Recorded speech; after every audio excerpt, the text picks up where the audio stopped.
U-GeekTV.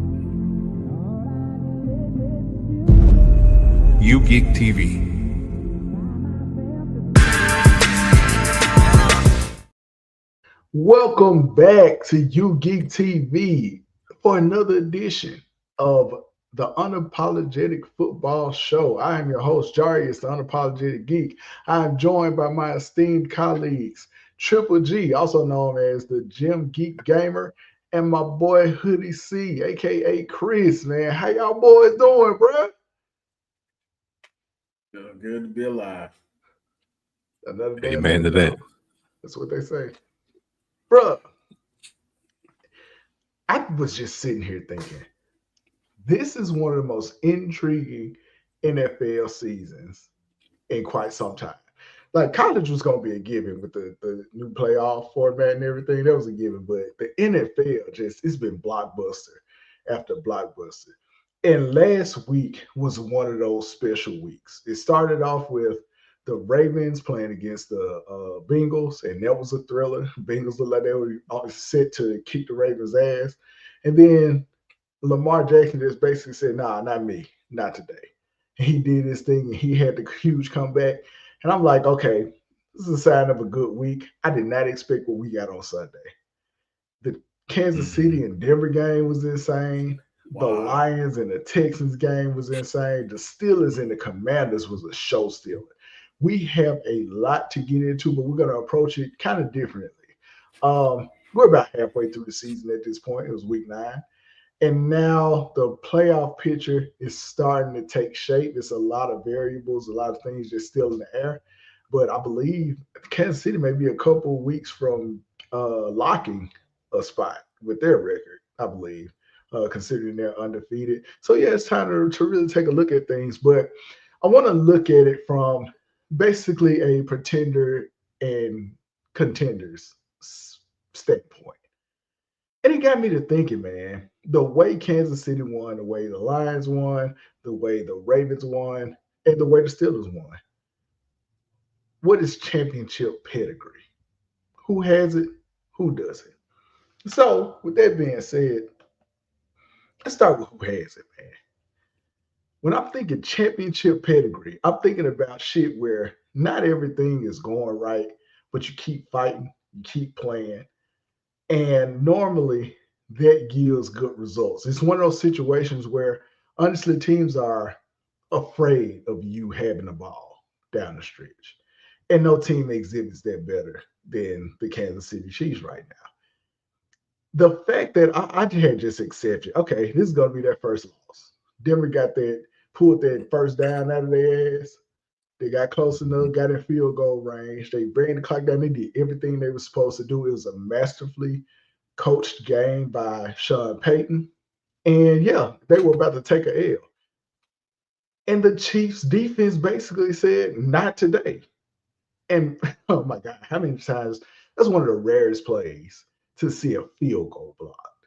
And they blocked it at the absolute most pivotal time. That's championship pedigree, and nobody has it quite like them right now. With that being said, man, Hoodie, I'm going to start with you. What did you think of that game, just watching it unfold the way it did? Like you said, bro, it was rough, you know. Like you said, I thought Denver had their number. You know, Cortland Sutton scored that second touchdown and put them up, bro. And I was like, all right, you know, the luck has ran out, man. You know, luck in the Irish, man. But hey, like you said, bro, ain't nothing to it, man. Like, they built for this, man. Like you said, championship pedigree, bro. You know, I gave the defense a shout out a few weeks ago. I'm glad they stepped up when needed, man.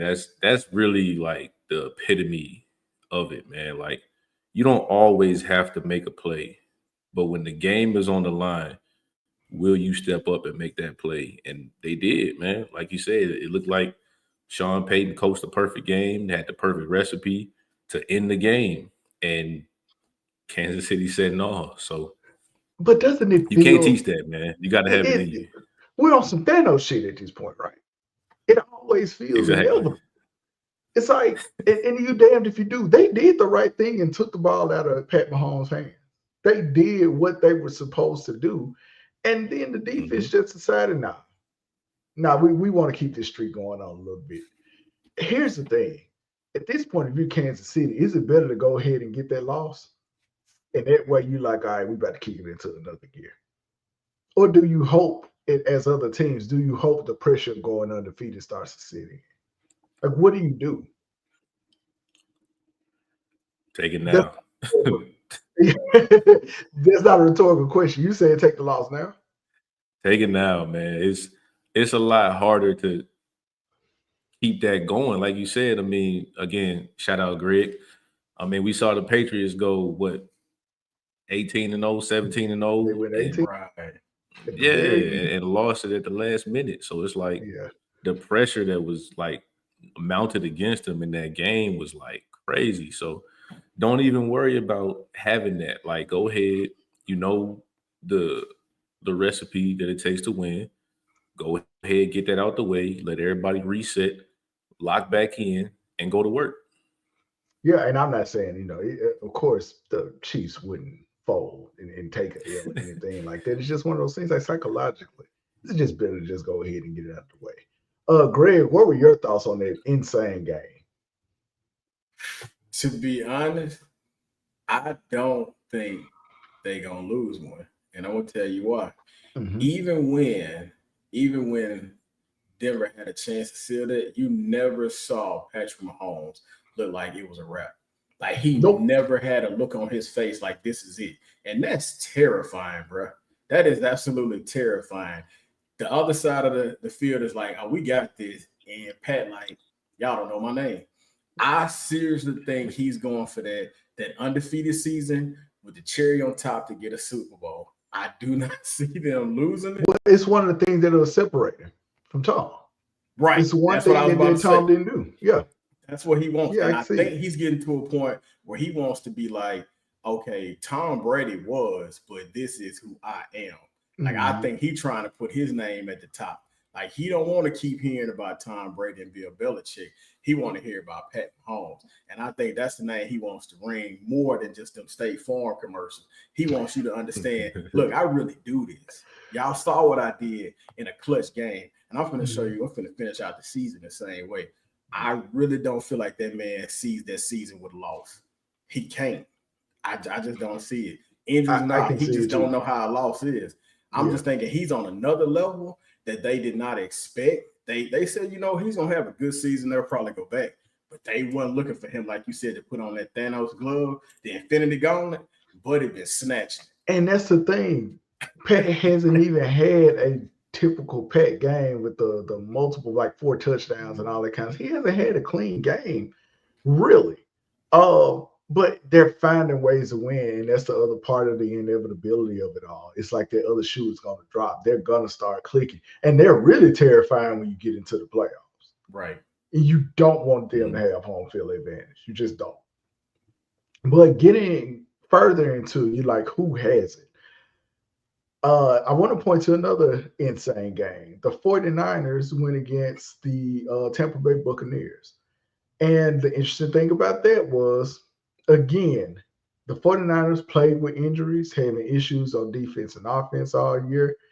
And when it came down to it, when everybody had to make the right play and to step up and get this shit done, they did it. They did it in spite of their kicker just basically forgetting how to kick. And a lot of defensive and offensive miscues, and they figured it out. Now, they haven't won the championship recently. However, they have been to 2 Super Bowls very recent. And that's where I want to come into, their championship, because, hey, the NFC championship counts as a championship too. There's a pedigree there, and I saw a little bit of that bend but don't break, and we're going to keep pushing. I saw a little bit of that, and I just want to know, where do you see their fortunes going forward? And I'll start with Greg on this.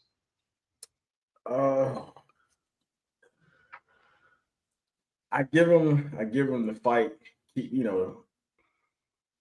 What's the term? I really don't want to screw it up, but I know they got that dog in them right now. But they're resilient. Yeah, they're resilient. They are. Yeah. I can give them that, but it's kind of looking like a toss-up right now.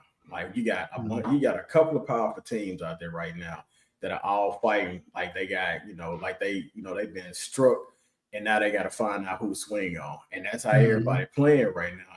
And I hate to say it, but I don't see their fight being strong enough to carry them to a Super Bowl and win. Especially not how Pat Mahomes and Lamar playing right now. Like I don't see it. But honestly, I love the way that they're still putting out their effort. I love the way that they still coming in, showing up, not just as a job, but they coming out there like, hey, this how we got to finish out the season. We're gonna finish it strong. I could be wrong, but I just don't see. I'm not gonna call it luck. I just don't see that fight going. They fight being as strong as any other team that we've seen. So right now the Cardinals are sitting at 6-4. The Niners are sitting at 5-4. The Rams are sitting at 4-5, and the Seahawks are sitting at 4-5. The only team that I would completely dismiss right now are the Seahawks. I just don't think they have it together. The don't Rams tell Marshawn Lynch that. The Rams are a fighting ass team. And Arizona is actually pretty good, especially on offense this year. That we just saw what they did. Oh, we're going to talk about the Jets. I assure you, we're going to talk about the Jets. However, that's going to be a dogfight with San Francisco for that division. I feel like San Francisco is going to make the playoff, and they're going to get eliminated maybe in the second round, in the wild card round. I really believe that. Not the wild card round, the divisional round. But yeah, they are a resilient bunch. Hoodie, what's your feelings on the 49ers? I'm kind of along the same line. I'm not going to count them out. I do think that it's not going to happen for them this year. I still think the amount of injuries they have on their team is still insurmountable. So I think they can make a real good push next year. But, you're missing key pieces, man. But, hey, like you said, everybody kind of stepped up, did their job. But the craziest thing about that game was when Debo choke slam the long snapper, bro. The long snapper and the kicker. Bro, that was you crazy. Can't do that. You can't do that type of shit. Yeah, you can't do that type of shit. Now you picking on the little guy. I would have liked for him to try to do this shit on anybody else really. Try that with the Fred Warner. Gonna choke slam your ass. He gonna choke slam your ass. Yeah, do it to somebody else because everybody was fucking up. But the kicker was drunk. The kicker was drunk. I can't lie. So my next example, when we talk about the championship pedigree, is also somebody who has recently gone, but they didn't quite get it done. And last week I brought up this team, like, are they any good? And this week I kind of got my answer. Yeah, the Eagles are a legit team. The way they're all playing as a unit, Saquon fits like a glove. And I promise you, it feels like this team just wants to do it in spite of their head coach. I really feel that way. Sirianni is ass. But it's like they're fending for themselves. They're in the group project, and he's gonna be the presenter. Like, you had that anchor person who closes the project. That's what Sirianni is gonna do. Jalen Hurts starts it. Saquon Barkley is in the middle, and then they gave AJ Brown like a short part because you don't know how available he's gonna be. Yeah, and they did everybody else learn. Like, that's the type of team that they look like right now, and they're interesting to watch because they grind people. Like, they really just lean on you and just battle. And again, that's the semblance of championship pedigree to a degree because they know how to pull it together. But I'm not sure they're going to be able to get over the hump with it. I think they're on the outside looking in when it comes to their championship pedigree portion of it. To be honest, the only team that really has it are the Chiefs at this point because of their recent winnings. But how do you feel about the Eagles, Chris?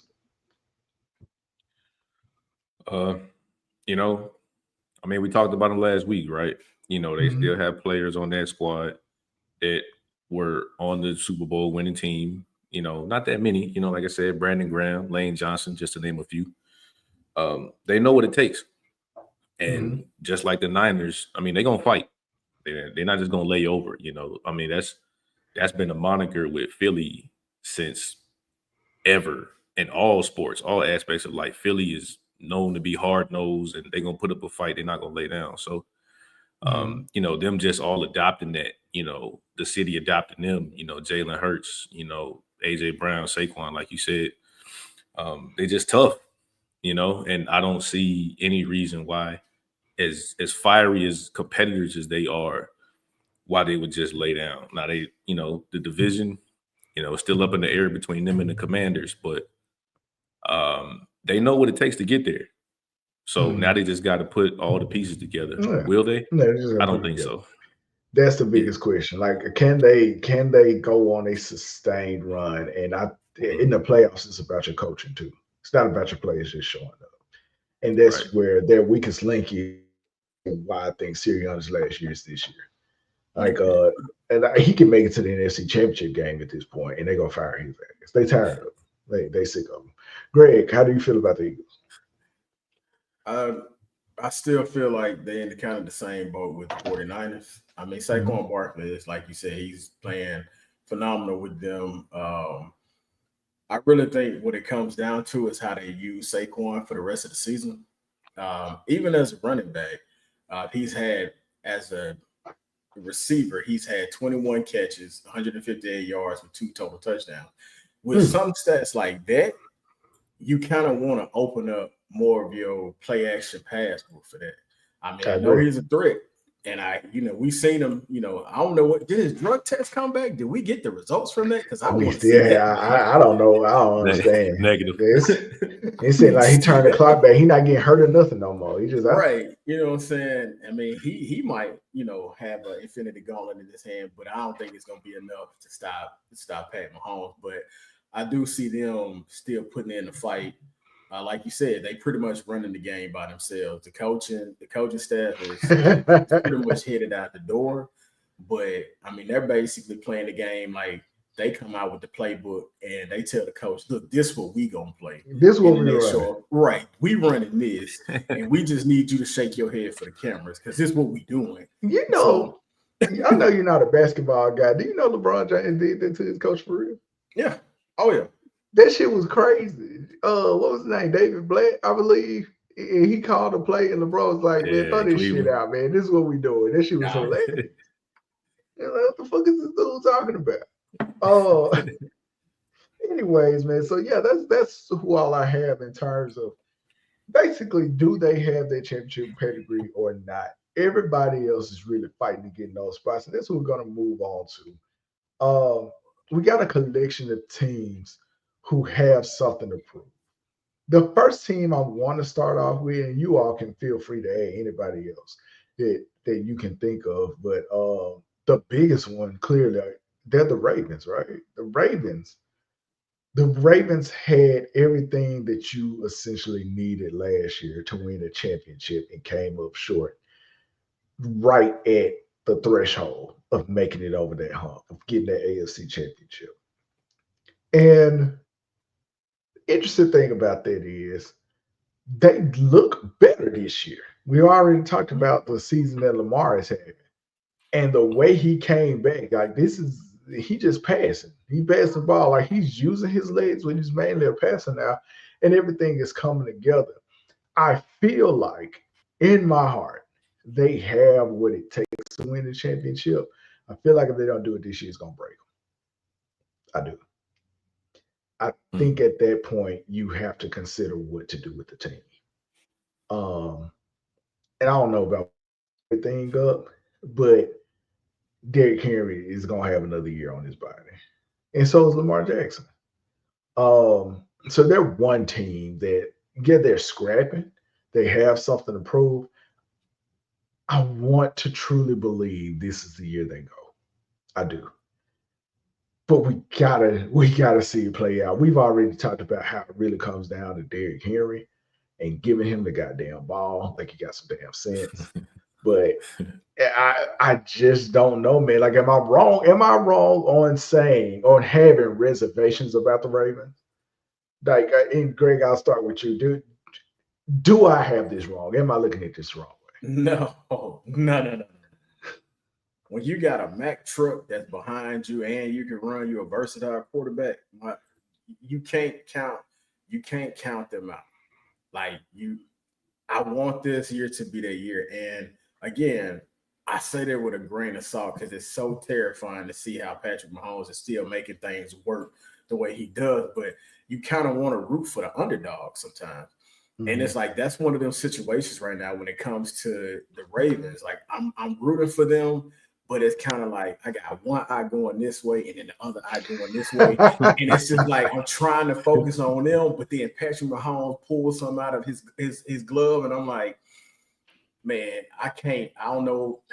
My brain not working right because it's like you got two teams right now just basically fight. You got one team literally don't even have to fight. They just out there just basically making it happen. But then you got the Ravens over here stepping it up the way they have this year and basically showing them that y'all should have kept your eye on this purple and black longer than y'all keep your eye on that red and white. So I really don't think you can ever count them out right now, especially with the way the season going. I have no doubts that this is going to come down to a playoff where we're going to be like, the Super Bowl better be great. Because these games we've been catching for the past couple of weeks have been Super Bowl caliber. Yeah, like, I agree. Crazy. Some of these games going to be on a 30 for 30, bro. Chris, what you got, man? Like, where do you land with the Ravens? Is it do or die? I think it is, man. I mean, I think the key component this year, like we've all said, is Derrick Henry, right? You know, they got in that situation with the Chiefs last year in the playoff game, number one rushing team in the league, and they said, "Hey, Lamar, throw that bitch 35 times a game." Like we don't need that. But at the same time, you got Gus Edwards. No slight to him. You got Gus Edwards and Justice Hill. Shit, we got Derrick Henry now, bro. Right, that's what I'm saying. Yeah, we got Derrick Henry now. I mean, they balling, man. He's the leading rusher. L Boogie is second in the league in passing yards. Zay Flowers is fifth in the league in receiving yards. So the ball is being spread out this year. Like you said, he's playing quarterback this year phenomenally. He's and not a hype. As long as that defense holds up, I don't see no reason why not.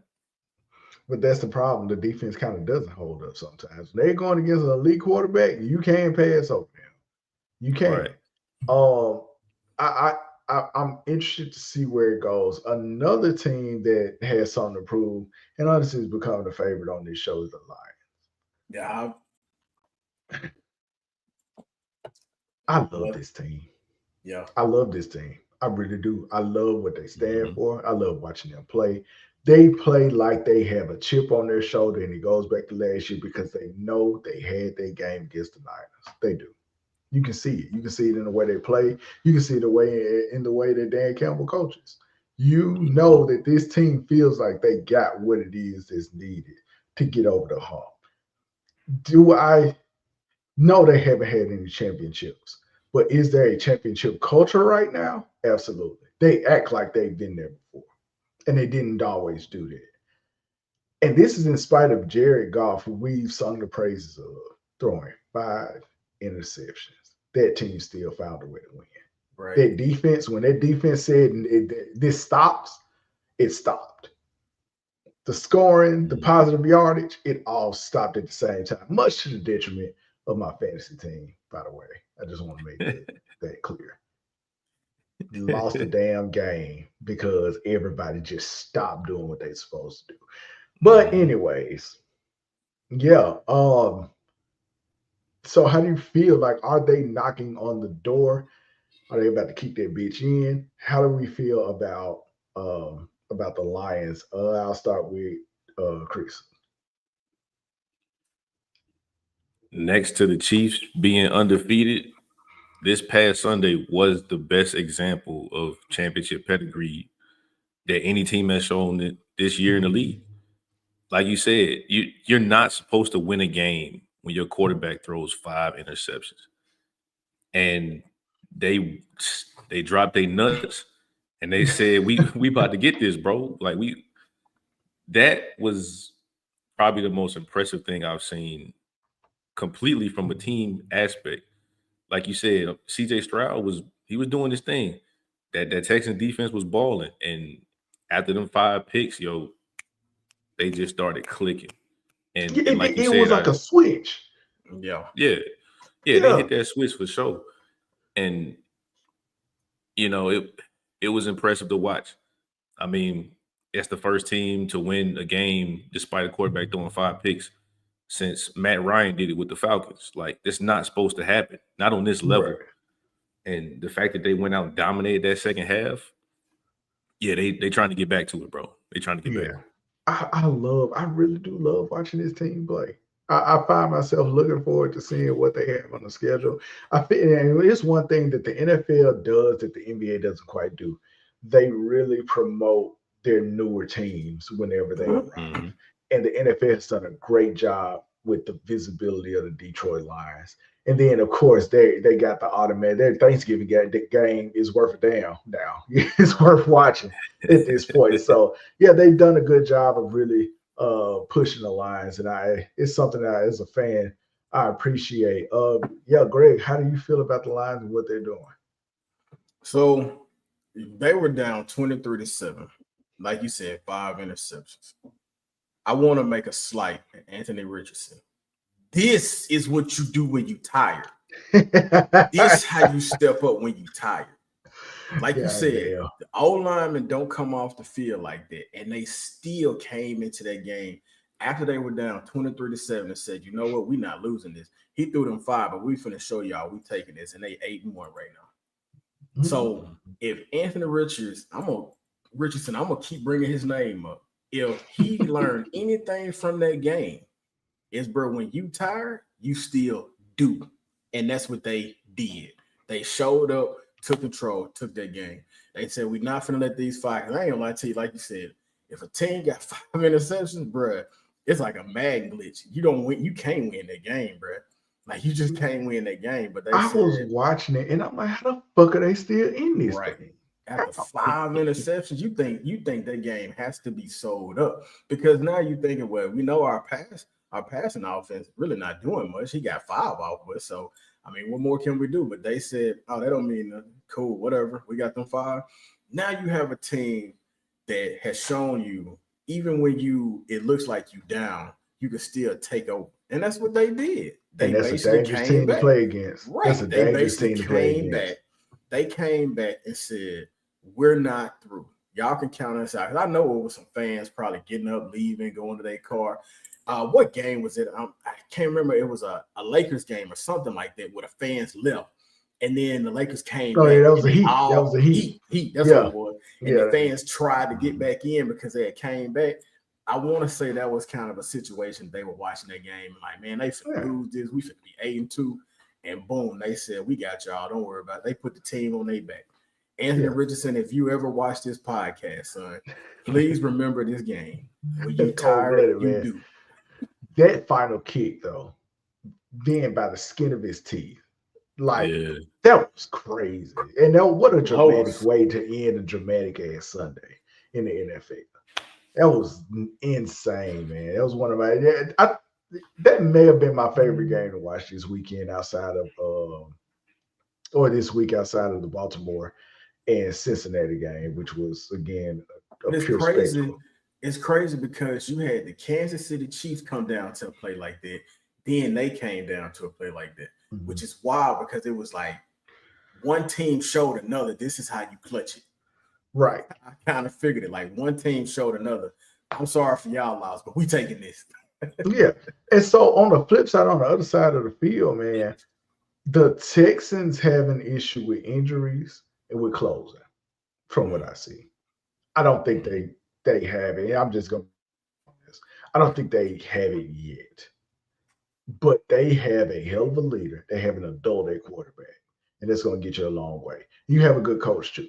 D'Amico Ryans is a great coach. But Dan Campbell isn't really a good X's and O's coach.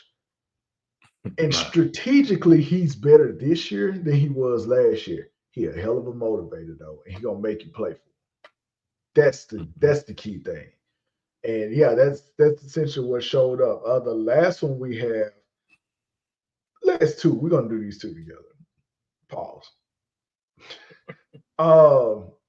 The Bills and the Commanders. I still don't believe in the Bills. I'm gonna be honest. Nope. I think Josh Allen is one of the most overrated quarterbacks. And you have to watch his games on mute because they are determined to glaze him up. They're determined to glaze him up.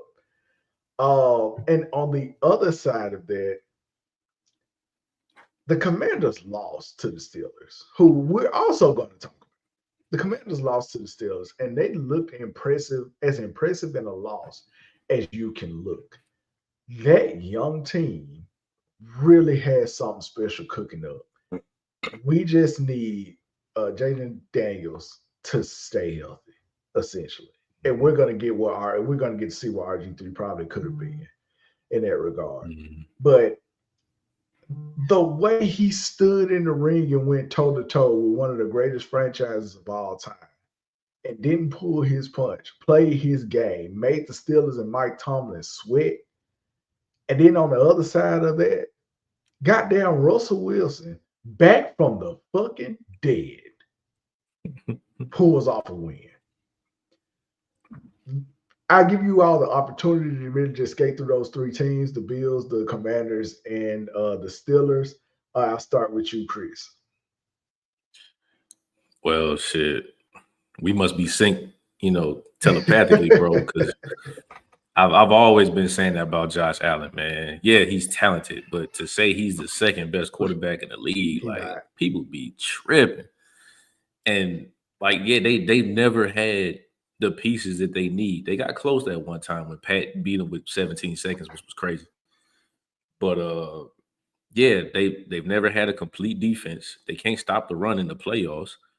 Weapons on the outside. You never had a running back with Josh Allen, so he is your running back, and I think that's why people glaze him so much. I'm just gonna keep it a buck, right? I mean, you got Pat Mahomes, L Boogie, Jalen Hurts.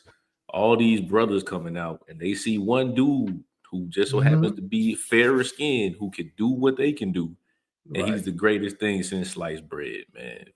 And I mean, they push this shit every time. Oh, just look at this pass. I remember one game they analyzed on his incompletion, and I said, come on, man. Don't make it this damn obvious. They analyzed his completion. Oh, look at the spin on that. It was incomplete, motherfucker. What you mean? Look at the spin on it. This ain't pool.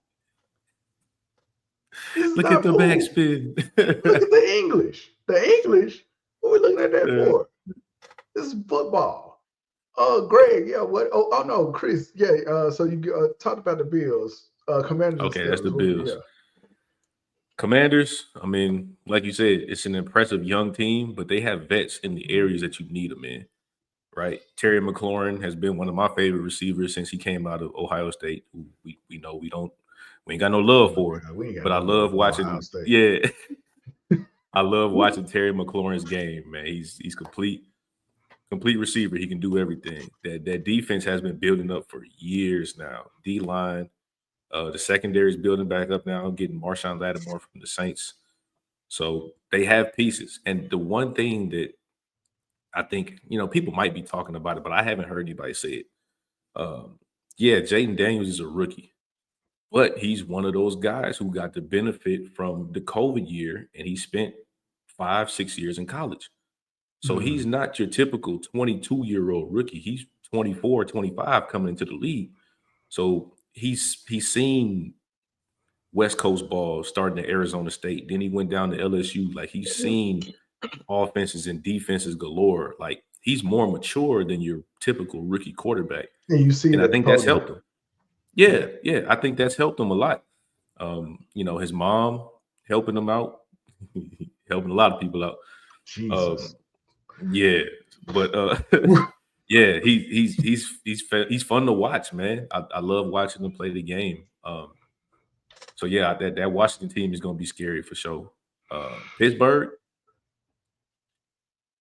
we all know one of the most decorated organizations in the history of the game. their standard is excellence. Mike Tomlin's never had a losing season.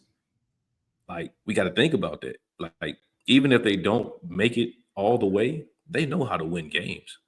Yeah. Shout out to Russ, man. We said earlier in the first episode, man, this Pittsburgh organization has revived Justin Fields' career, and they just put some more years on the back of Russ's career, if we're being honest. He looks like himself. He looks like himself. He looks like the Russ that I remember. I'm going to tee this up for you, Greg. I really want to put the Russ part of this in perspective here. It's not only a proven year for him, it was a proven year for Justin Fields, who I believe is passed with flying colors. And I think Mike Tomlin had to show, hey, I'm not just a good coach. I know how to coach a great team. And the Steelers look like a great team on the horizon. Don't they play Baltimore this week? I'm almost certain they play Baltimore this week. I'm going to pay very, very close attention to their game because the Steelers are kind of scary, if you want me to be honest. Yeah. I want to see how their game shakes out. They always play each other tough. The Steelers are kind of scary. And they're scary in a way that's a little bit sneaky. Like, Baltimore has all the flash. The Bills are fraudulent anyway. That's how I just feel about them. I would love to see how they fare against the Chiefs right now, especially the Chiefs that don't have all of their weapons and everything. I wonder what will happen. And to me, the Steelers have a punch of chance at actually going all the way. I really see that, especially with the way Russell Wilson is playing, who people tend to forget already has a Super Bowl victory under his belt. With that being said, Greg, Bills, Steelers, Commanders, let me know what you think of those three teams as teams that are fighting. The Bills have just been a talk. I'm not going to waste no more breath on them. The Commanders surprising me. If they can just get whatever they got going with their name, I mean, if they can figure out what they want to be, then I believe that'll be part of their problem. I mean, like you said, they're a young team, but I believe they might come behind and do something like the Lions. I think once they get everything set in motion, I think we'll be talking about them next season like we do the Lions. But I really want to hone in, like you said, on the Steelers. Like, I'm really surprised at how they're going. I'm going to be on the other side of this. I think the Ravens got their number, bro. I think the Ravens got their number. They look like a strong team, very formidable, but I think when it comes to playing against Lamar Jackson and Derrick Henry, two threats like that, I don't see them overcoming them like that. I think the Ravens will come into this and play a dominant game, remind them who they are, and I mean, it's going to kind of shake Russell Wilson up. I mean, he's been playing phenomenal ball, like you said. Like, we've seen a whole different person. Like, he basically pulled some resurrection, like the Undertaker, like, the lightning strike, the gong hit, and he raised up. So, I mean, I can't take away from how he's performed this season, but I strongly believe that the Ravens have their number. I don't think they're gonna go all the way. I think next season might be theirs, depending on how because I'll put it in this perspective. The Rams basically had a great season, got their Super Bowl, and then they just fell apart. So that's why I kind of like you said, the Chiefs are kind of playing right now with some of their main power hitters that lose. They don't have all their weapons, and I kind of see the Ravens kind of being like that. Not, I ain't wishing nothing against them, but I kind of don't see them being a threat next year. But I do see Russell Wilson and the Steelers coming and playing some dominant ball, and we're gonna have their name above Patrick Mahomes. I could be wrong. Again, I could be wrong, but just the way they playing now, I can see next year they'll be the talk of the town. I think Russell Wilson has found his groove. Something about that steel curtain. He probably got him a Roethlisberger in his system, and it just, it changed him, man. He got some better atmosphere. You never know. I mean, the colors on his back might have, changed his perspective before. Yeah. It's a world-class organization. I will say this. Could you imagine the Chiefs with Rashee Rice and Isaiah Pacheco right now? God damn. Could you imagine? Spooky. And then they're still missing Juju. Here's another thing. I think they're going to keep Kareem Hunt, and you're going to have 2 running backs to deal with when Pacheco comes back. Why not? Definitely. Why not? And Kareem, he fits like a glove in this system. Like Andy Reid knows how to get the best out of him. And keep in mind, he would have been on that championship team, that first championship, I believe, had he not, had he not jumped on his girlfriend or whoever it was he was talking to at the time. In a video that's still absurd, by the way. So now it's about to get interesting. Who should looking forward to next year?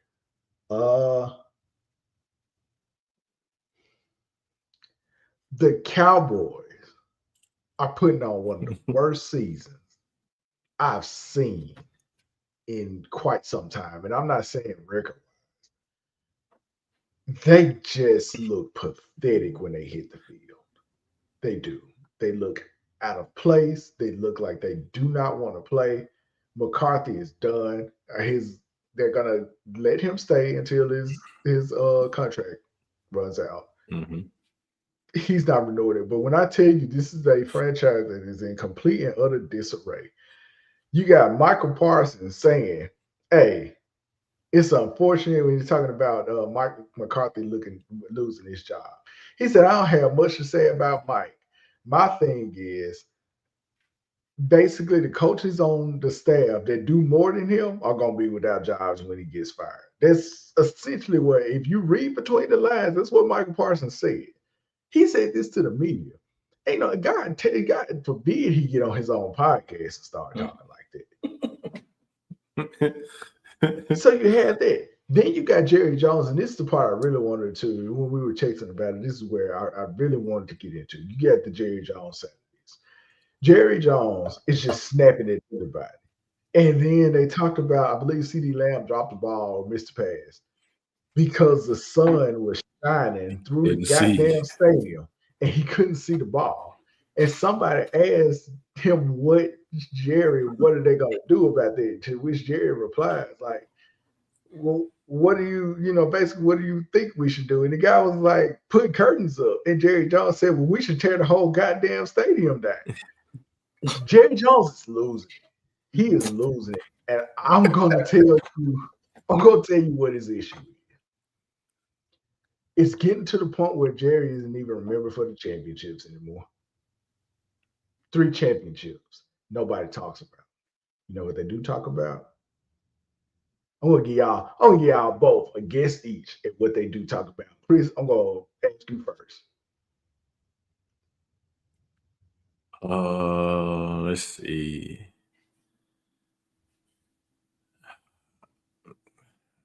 I'm gonna guess and say that old picture of him back in the day on that racist tick, man. That's my guess. That's a great guess. I'm not gonna say that's not the answer, but that's a great guess. Greg, what do they talk about with Jerry Jones more than those Super Bowls at this point? Probably how he has some of the worst decision making.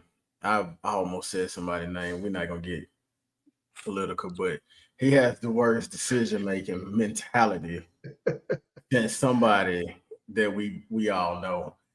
But my guess is just based his mindset. You're very close. They remember him for firing Jimmy Johnson more.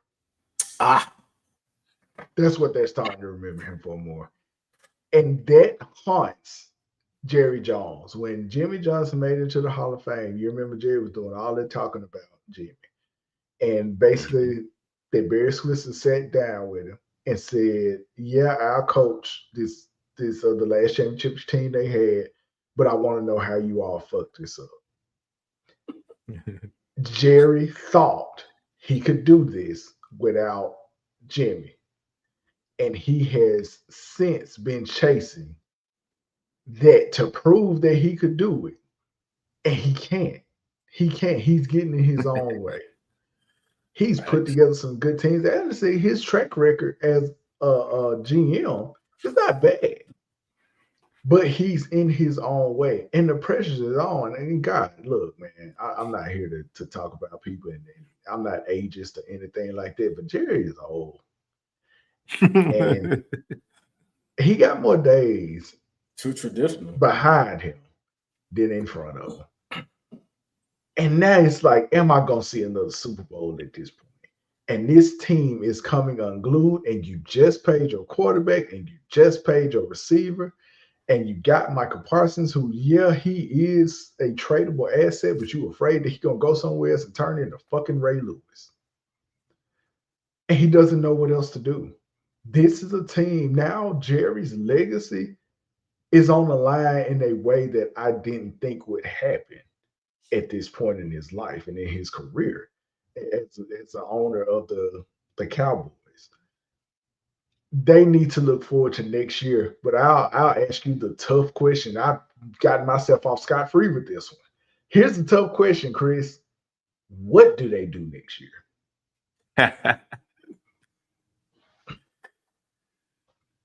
They don't know. I think there was so many things that could have been done to prevent this. Right? They could have moved Dak when they had a chance. They could have moved a couple more pieces when they had a chance, but Jerry wants to be, back when he was still a tradable asset before he started going downhill, but Jerry wants to be Jerry. He doesn't want to feel like he's not in control. And that's his problem now. Like, he won't even let his coach the team because Jerry always has to be in control, bro. And it's sad to watch. Not really sad because I don't care. But I don't see where they go in the draft. I don't see where they go in free agency because Jerry don't want to spend money. Derrick Henry. That's going to end up being one of the dumbest decisions ever, especially if they win the Super Bowl because of Derrick Henry. That's going to be one of the dumbest decisions of all time. That's one reason I want them to win. just so you be that much dumber. Greg, what do they do next year?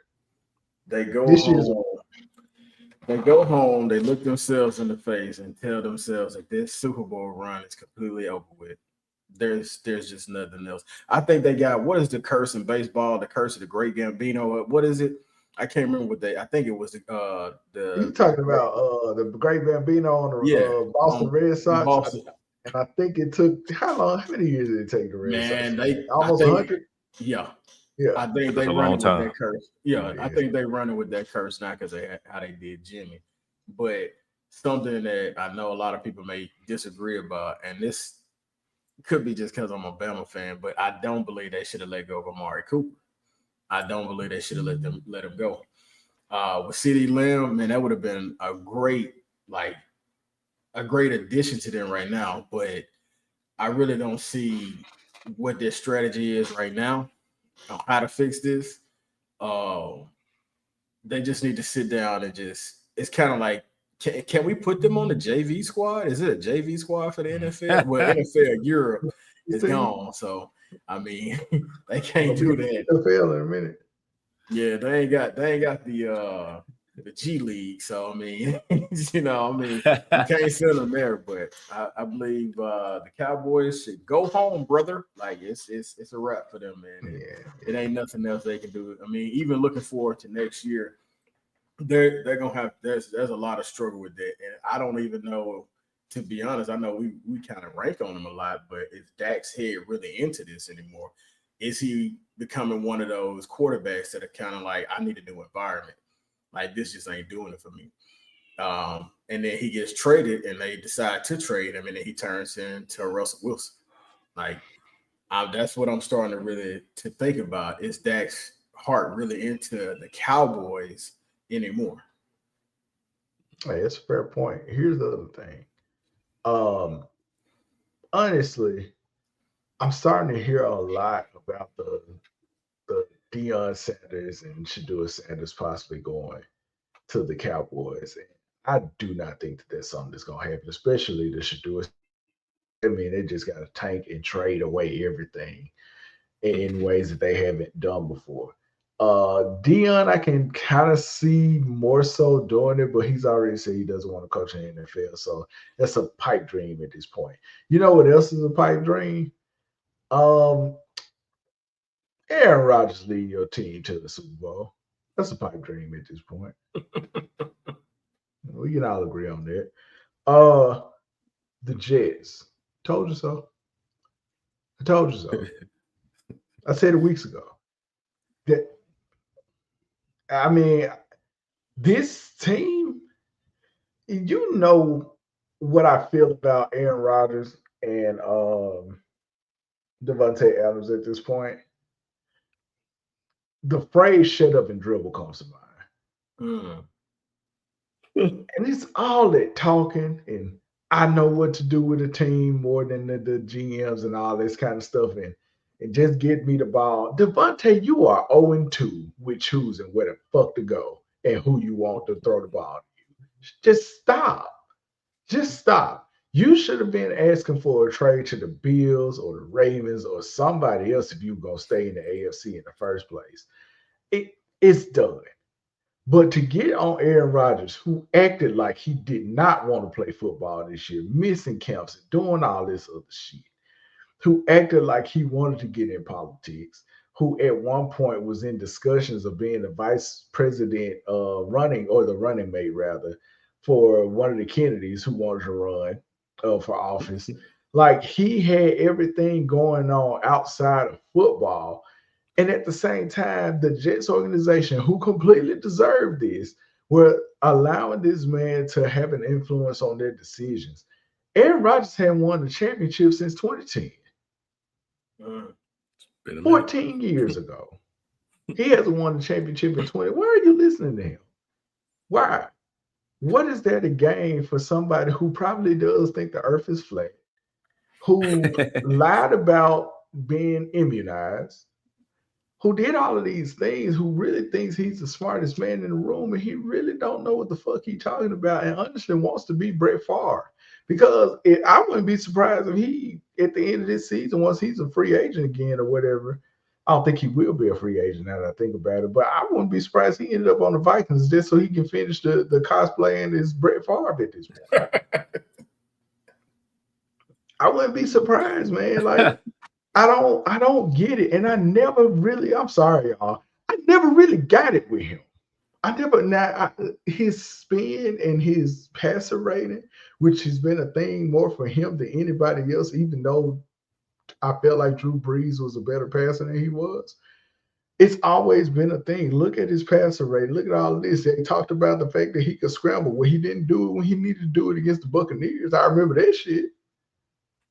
When it came down to it, it's not his fault. And then he sat up there and he talked about Mike Williams not running the correct route.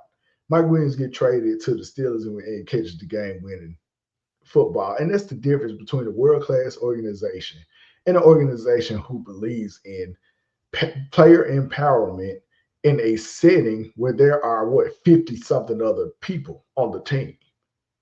Right. They deserve everything they've gotten with him. They let him come in. He brought all the groceries. He put that team together, and he can't even pass to the motherfuckers he asked for.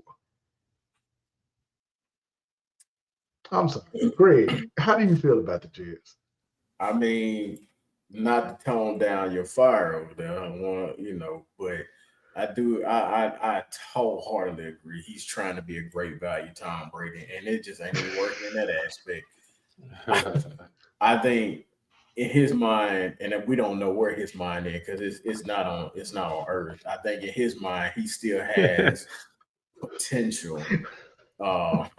And I keep thinking that's why he goes out there. His name rings bells. But I mean, if you're ringing your bell at deaf ears, I mean, who really cares? Like, nobody's really listening to that no more. Like, you're not a big name anymore. You're a name that plays for a team. And we're seeing that you're just a football player now. You're a starting quarterback for the New York Jets in 2024. And that's all you'll go down as. I mean, if he does get traded, if anybody wastes their time even talking about that, I would be surprised. I mean, he could go to the Browns. Like, I mean, I would love it, actually. I wouldn't be surprised if they did make a trade for that. But even then, like, you're really going down the shit if you're going to the Browns. But yeah, I think for the Jets right now, like you said, they're getting their due diligence right now. If Aaron Rodgers goes to the Cleveland Browns and they lose next year, I vote that they become a college and just go to college. Just become a college. Just forget about it. Chris, what are your thoughts on Aaron Rodgers and the Jets? Like you said, Jay, we wrapped this up weeks ago, man. You know, we ain't need a crystal ball for this shit, man. It was plain as day. You know, you see the issues happening in real time. There's no fix for that, man. Like, at this point, who all gonna go down with the ship at this point, man? Because I mean, this shit been sinking since week one. So, you know, hey, a good captain go down with his ship. Aaron Rodgers ain't going down with it, bro.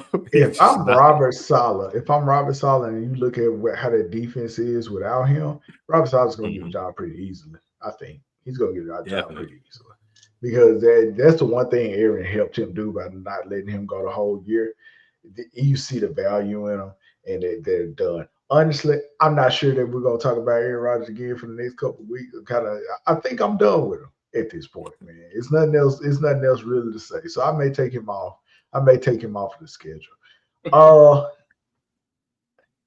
I'm gonna give the Bears. I know I've said we were gonna talk about the Bears.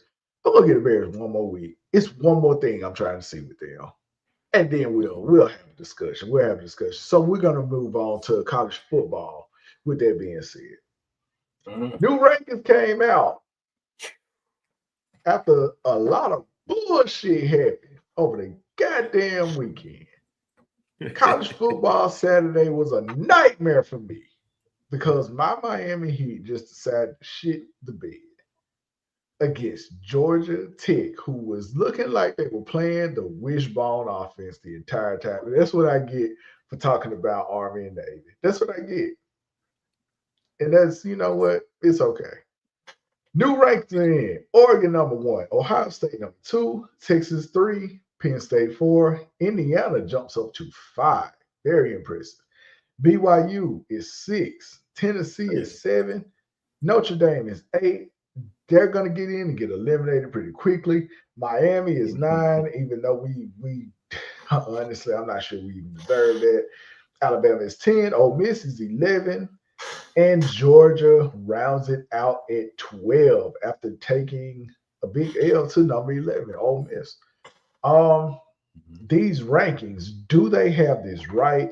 I'm seeing Boise State is down to 13 with the loss of Georgia and the wins of Indiana and all of that. Wait a minute, somebody else is new then.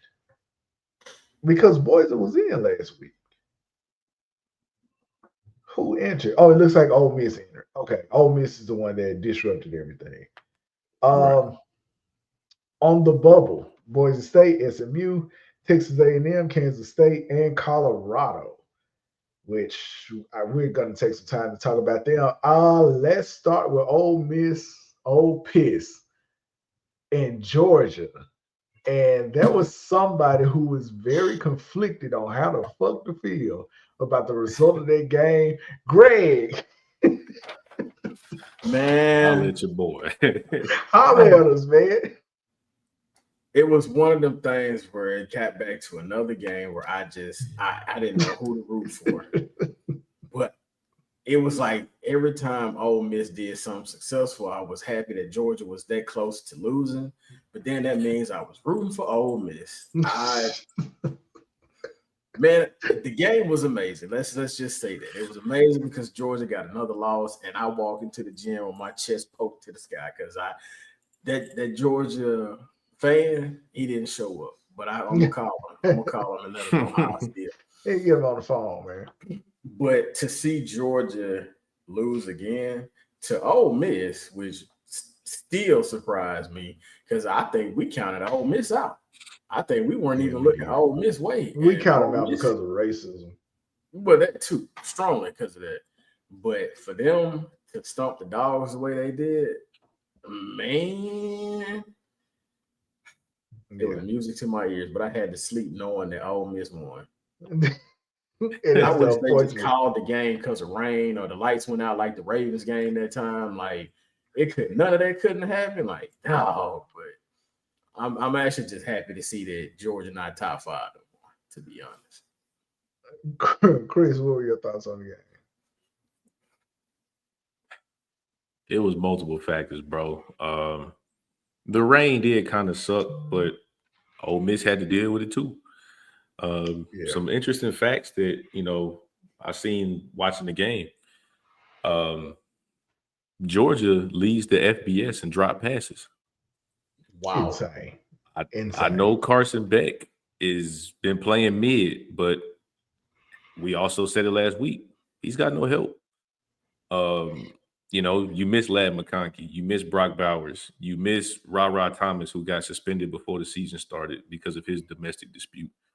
You miss Kobe Young, who transferred from Miami to come to Georgia, who just got arrested like last week. You miss these guys, bro. You have nobody to throw the ball to. That's why Ole Miss loaded the box up, and you couldn't run the ball. Georgia ran for 59 yards Saturday. I've never heard of that in a Kirby Smart era. Georgia. Now I'm about to say Georgia. Like, it's not them. And 20 of those yards that they lost was from Carson Beck sacks because he got sacked 5 times. So even with that happened, they still rushed for 79 yards, which you ain't winning no games like that, bro. Not the way that offense is built. Yeah, not at all. So you lose 2 or 3 fumbles. That Ole Miss played a hell of a game, man. They went to work in the offseason in that portal, and everybody who they got in that portal made a play. Saunders had a pick. Princely, the DN from Florida. I think Jared Ivey also came from Florida. They both had 2 sacks apiece. Like, they were feasting, man. And it really didn't look right watching Georgia get picked apart like that. Like, they couldn't do anything. So, Shay, like, again, shout out to Ole Miss, man. Shout out to the young freshman, Austin Simmons. Jackson Dart went down the second play of the game, and he led a masterful drive against that Georgia defense. And it might have been a little scripted, right? We got to play. Hey, you got 1 or 2 reads, throw the ball there. If not, take off running. I don't care. He dissected that defense the whole drive and led them to a touchdown. It was over with from that point. Man, fuck Ole Miss. Let's fuck them. You gotta make that a meme, man. I appreciate the analysis, man. That shit on there, but fuck them. Georgia got Tennessee this week, so keep an eye out on that game. That's the next one. And Tennessee's riding high at number 7. So we'll just go ahead and rip the Band-Aid off. I'll talk about it. Miami, if we're gonna take our foot off the gas against Georgia Tech has our number. I understand it. Like, they play us tough every time. But come on, man. We got to be better than that. Everybody has to be better than that. We're just making all these mental mistakes and just letting them run up and down the field and do whatever they wanted to do. It was sickening to watch. I really don't want to spend a whole lot of time on it, but, I got to cover all of it. And there it is. I tell you what. Look at our schedules ahead. I feel like we got Wake Forest and I feel like we got Syracuse. I feel really strongly about making it. I do. But yeah, we gotta tighten some things up, man. What did you think? I think both of you are. Yeah, both of you are tuned in this game. Greg, what did you think about Miami and their unfortunate circumstances? I don't know what I can say because I feel like if I don't know if I'm gonna get jumped after this podcast. It was definitely one of them things, man, to watch them go down the way they did. Totally unexpected, but this whole college season has been unexpected. Bama lost to Vandy, but it was kind of hard, man. Like, even the worst thing of it all, not even with the game, was a fan from Tech threw down to you at a player, man. That's I'm so like, disrespectful. bro, you can't do that, big dog. Like, you So can't do disrespectful. that. You know what I'm saying? Take your win. You got it. Cool. Y'all played a good game. But that was just next level disrespectful. But I mean, Miami still looks strong though. I give y'all that. Miami still look like a strong team. This They got to just show me, man. Just They got to show me. hurdle, I ain't like man. this. I ain't like this shit, man. I ain't like this shit at all. I don't want to hear from nobody. I don't want to hear from Uncle Luke nobody. My man said he turned into the GM. This ain't us, cuz. This ain't it, man. This ain't man. this, man. You ain't it, man.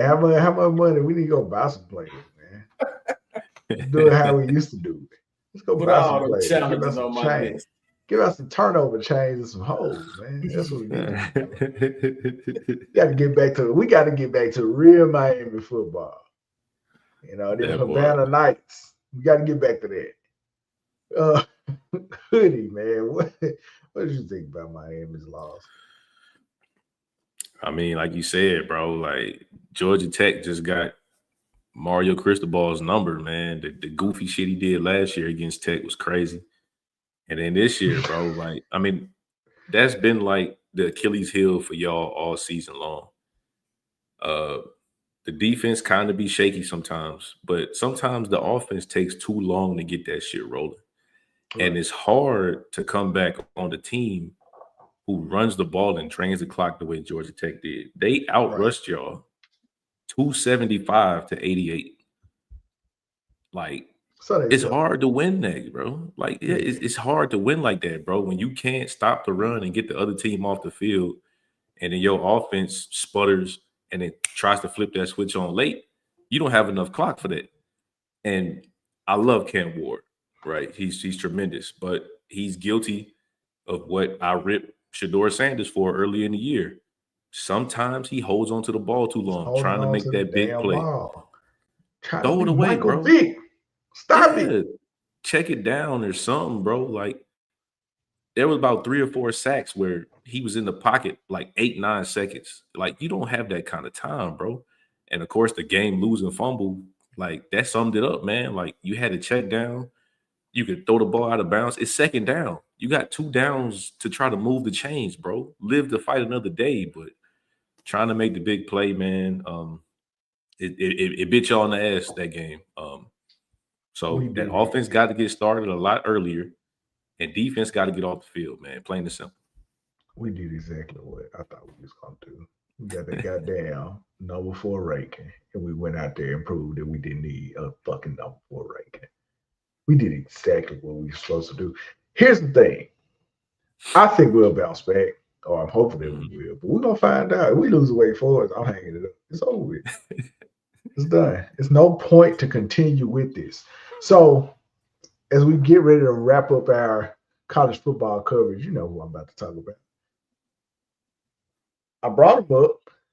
They got quite a few teams to jump over. But Colorado right now is in the hunt for the Big 12 championship. Chris, we did some test episodes for this show. And on those test episodes, we talked about Colorado like a dog. Y'all are never going to see that. This shit's never going to see the light of day. No.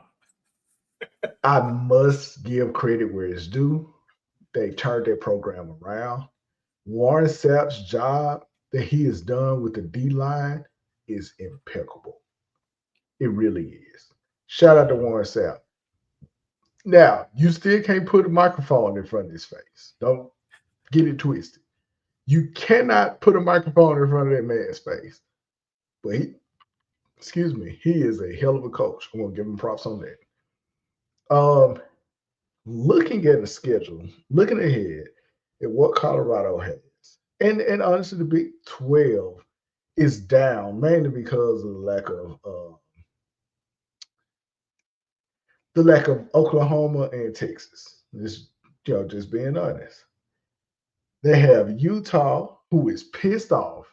The way, I don't know if you all looked at the Utah situation and how they lost that game, that was crazy. And the AD getting on the microphone before the coach and was saying, nah, man, fuck that. They robbed us. That was wild. Wow. So they got a pissed off Utah, who honestly looks like they're having a down year. They can beat Kansas. They can beat Oklahoma State. In terms of the Big 12 standings, they're right now, looks like they're second. So they can maintain and make the Big 12 championship game. We know where that gets them a bid. Dion said he was going to be in the playoff at the beginning of the year. Everybody, including me, thought that was hogwash, but it looks like it's sizing up to be that way. Chris, you look like you may disagree. I don't know. Where are you? Where have you landed with Colorado? I'm pissed because I wholeheartedly agree with you. Like, I think both of those last two games are very winnable. Now, Kansas, they had a little spurt, and they whooped up on Iowa State pretty bad this past weekend. Mm-hmm. But shit, you beat those two teams, you in the Big 12 championship game. You get there, you beat BYU, you in the playoffs. So I can't say nothing, bro. Just got to eat crow, man. And BYU is a solid team, but that defensive line looks like it's killing everybody at this point. And Stewart is getting protection now. I don't know. Right. I really don't know what's going to happen at this point. Like, do we live now? If they get into the playoffs, they're not going to make a deep run. They may make it out of the first round. I don't believe they'll make a deep run.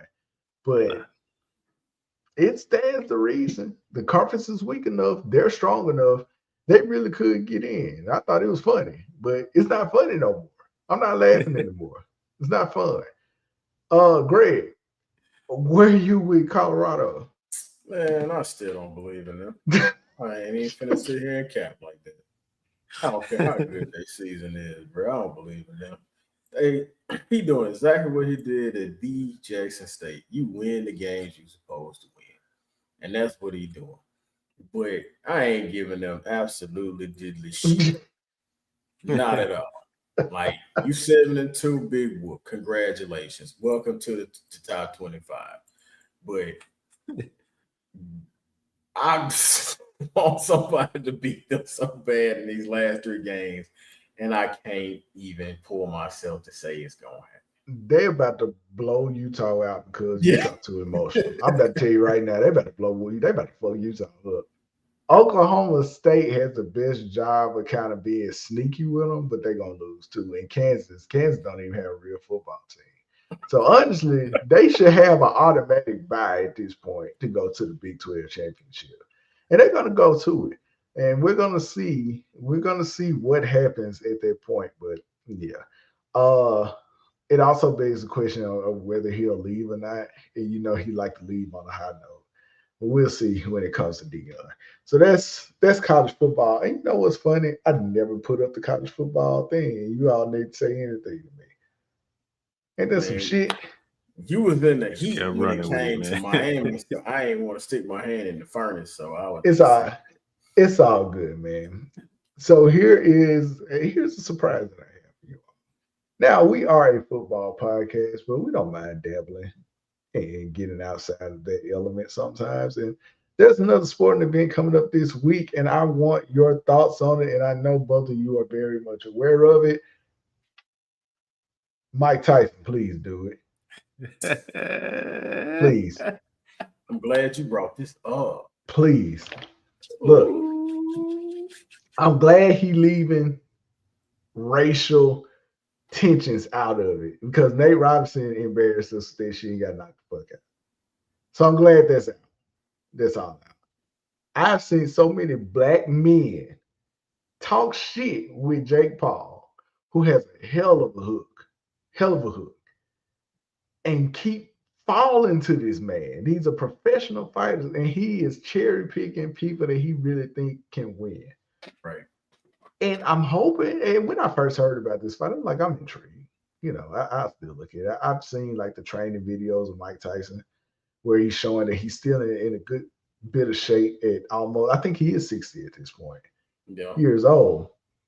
And I'm looking, and I'm like, oh, this is a little thing. Netflix is doing a good job. They're doing a great job hyping the fight up.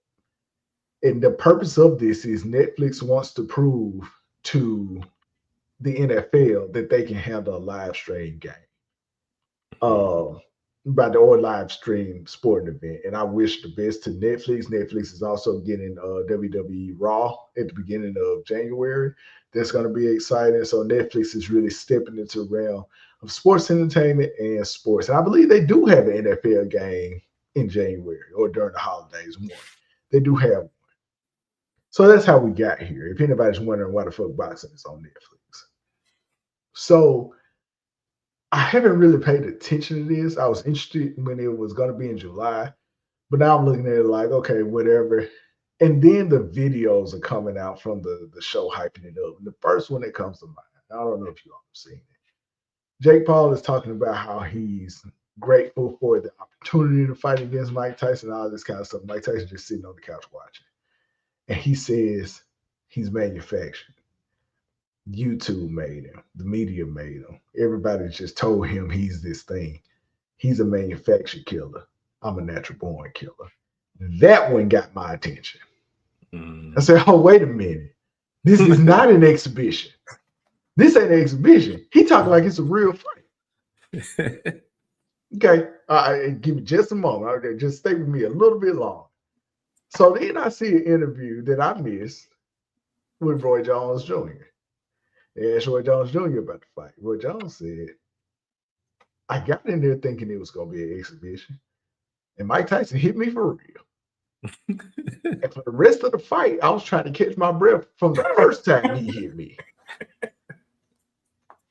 He said, I did not expect that man to be that fast and be that sharp still. He really can still box, and that punching power has not left him. Remember, in that fight, Mike Tyson purposely did not knock Roy Jones out. He purposely didn't do it. It was an exhibition. This is the one that made me want to watch this shit. This right here. Mike Tyson did an open sparring practice. Got to the end of it. Reporter was in his face. Reporter said, your friends and your family have flown in and watched this fight. How do you feel about it? He said, family is everything. He said, but my kids, they don't think I'm a big deal. And this week, they're going to find out how special their father is. That's terrifying. That's terrifying. You don't talk like that. You don't talk like that. And you don't expect to take somebody's head off. Jake Paul still smiling when he talk about this fight. He's still talking about all this other shit. He wearing a little chicken head when he up in the ring. Okay. Mike Tyson has not smiled this entire time. They put a camera in front of his face and a microphone in front of his face. I wasn't going to watch this fight. Netflix, Mike, congratulations. I will be watching it now. Greg, I'm going to start with you. Can Mike Tyson do it? I'm going to tell you like this. He can do it, and I'm going to tell you why he can do it. Jake Paul did, I guess, like a lot of detective tests. Have y'all seen that? He did a lot of detective tests with his brother. Mm-hmm. And they asked his brother, hey, do you think I can beat Mike Tyson? And he was like, yeah. And it said, And he was like, man, I knew you counted me out. So his brother was like, all right, put the lie to test on his ass then. Asked him a question. He took a deep breath. Yeah, I can beat him. And lets me know. Let me know. Oh, yeah. He knows it's a wrap. But another thing is, somebody brought this stuff today at the gym. Jake coming into this thinking that Mike finna play around with you. That's what I'm saying. If you pop him after he's told you not to hit me, fuck the cameras, fuck Netflix. Bro, I'm finna take it back. Like I'm fresh out this, and people forget Mike's still been training like he ready to go. The man has not stopped his training. The speed that he throwing, bro, that speed, he didn't kept that since he retired. So do I think, can he do it? My question is, will he stop? I think he has a point to prove, because y'all remember how he got when, who was it? The reporter brought up the scandal he was going through. Yeah, I was going to bring that up. Yeah, go ahead. His mind flipped. I think that's the problem with Mike. His mind is distorted from reality to his world. And when he opened domain expansion on him, bro, it's a wrap. All right. Mike told that. I'm going to tell you the most chilling part. I wish I had that clip to play. Mike looked at that reporter. He was going off on him. And the reporter tried to shift gears, tried to change the subject. And Mike was like, nah, fuck that. You a piece of shit. He said, we on live television. He said, I don't give a fuck. He said, come on, Mike, you better than that. And Mike looked at him with a straight face and said, well, what are you gonna do? Bro, you got to call a commercial break and go, you got to leave. You got to leave. I don't, you know, man, I feel like I'm just talking. You know what I'm saying? It's different when you watch that man on The Hangover. He bullshitting with the tiger and the drunk Caucasians. You know, that's different. That's different right there. But when that switch flip and you thought you could say some shit out of pocket because you forgot for a split second, man, that man used to really knock people out of their careers, essentially. People haven't recovered from getting here from Mike Tyson still. And Mike Tyson, he did, like, once he won, it took him getting mentally checked out of boxing to really stop him. That's what it is. We're saying that Mike Tyson is mentally checked in. There was another thing on his podcast where he sat up there and he talked about how it felt to not be able to let the warrior out anymore. That was scary. That was some scary shit. He was like, it made me feel like a bitch. That this warrior is still in me, and I don't have a reason to let it out. Like, what are we talking? Chris, go ahead, man. I mean, shit. We already beat the drum on this one, dog, and that drum is Jake Paul. There's no way that Mike is gonna lose this fight, because he ain't like these other dudes that Jake Paul been fighting against. And Jake Paul can box. I'll give him that. I wasn't a believer at first. I really would like for him to really go for it. And you know there's some trepidation there, because a big thing that fighters have is their invincibility. Their cloak of invincibility. That's a thing. And he doesn't want to lose that. But here's the thing. You don't really have it, You don't really have it because you haven't knocked out somebody that's really in their prime, and their primary combat sport is boxing. He hasn't done that. But go ahead. Sorry. Nah, you good, man. But like y'all already touched on it, man. The Mike interviews, and you know, I seen one specifically, like it might have been the same one about not letting the warrior out, and he was like getting emotional and tearing up. Yeah, because that's the one. He's scared of flipping that switch again. And I think that this approach that Jake Paul has had with all this bullshit and kiki and ha-ha, I think he gonna hit Mike one time. And I think that it's gonna flip, bro. You better make it go. It gotta be one that knock him out. And at that point, no pause. Don't let him see his own blood. Don't let him see his own blood, man.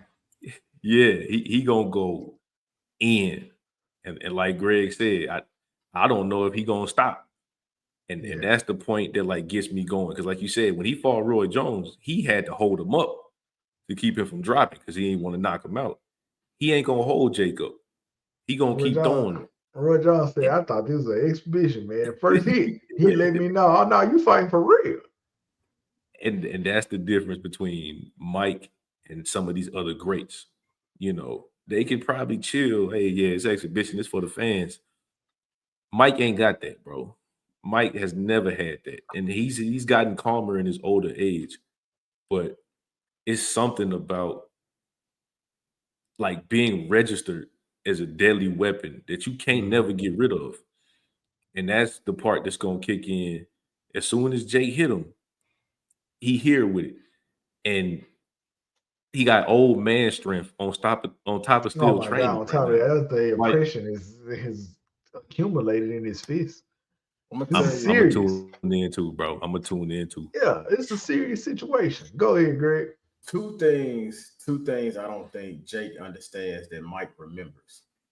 The first one is he understands Jake is an internet bully. They don't leave. I know he's seen some stuff that Jake has said, and Mike does not like bullies, which leads me to the second thing. There was a video that came out, don't know if it's true or not, but Jake kicked 2 transgender women out of his party when he found out they were men. We know Mike Tyson has a transgender daughter. I think when you think of those two, people keep thinking this is just a money grab for Netflix. Mike Tyson about to prove, if you step into this ring with me, you better understand every bad deed you've done, I know about. And if I don't agree with it, I'm going to let you know in your ear where the cameras can't pick it up. I'm finna kill you. I can see it. I can see him getting close enough. It's like, nah, you're not making it out of this one. It's one of my favorite stories of with Muhammad Ali against the George Foreman story.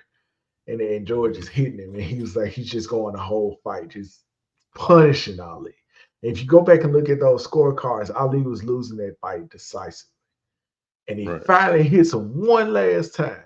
Ali pulled him close. He said he hit him with everything he had, man. He know he got a great shot on him. Ali pulled him close and said, "That's all you got, George?" And George said inside of himself, George said, "Yeah." And Ali pushed him back and just started giving him just straight jabs and haymakers.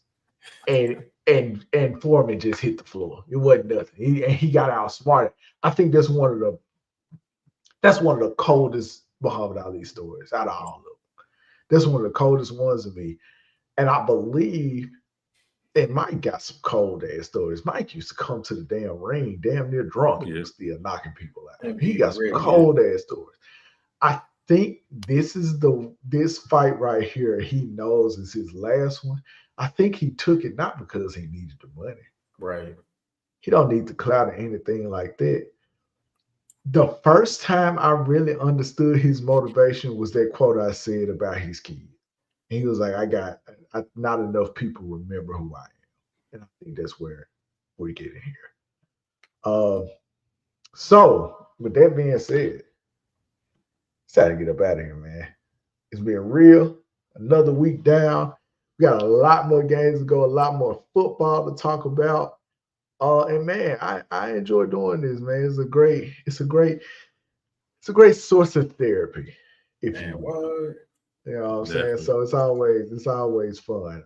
But until next time, with the Triple G on one side and Hoodie C on another side, I'm Jarius, Unapologetic Geek. This is the Unapologetic Football Show on U-GeekTV, and we are